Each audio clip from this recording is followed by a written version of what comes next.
আপনাদেরকে ফুচকা ভাজা দেখাবো। এগুলা ফুচকা আমরা তেলে ভেজে নিতেছি।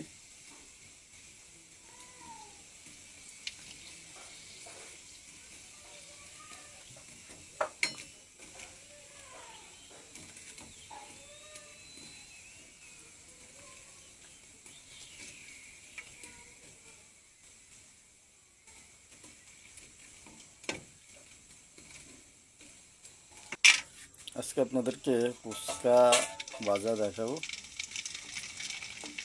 কীভাবে ভাজবে দেখেন। তেলটাকে আগে ভালো করে গরম করে নিতে হবে, তারপর ফুচকাগুলো দিতে হবে।